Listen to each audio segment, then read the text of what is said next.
সকাল সকালেই দেখো কি দারুণ দারুণ ফুল তুলেছি, মানে এটা দেখেই সকালে মন ভরে যায় আমার।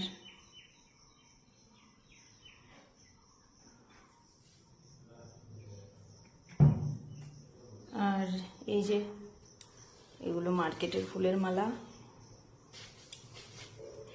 দুটো মালা নিয়ে এসছে।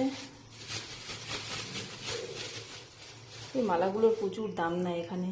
আর এই যে পুজোর মিষ্টি, আর এটাতে পনির। চলো এবার পুজোটা করে নিই সকাল সকাল।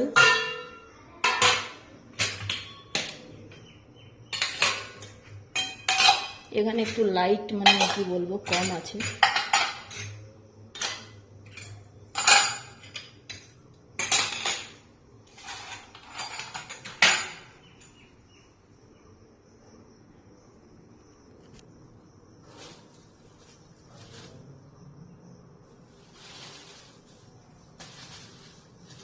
এই যে আমার পুজোর আর সব জোগাড় কমপ্লিট, এবার নিয়ে গিয়ে পুজো করব।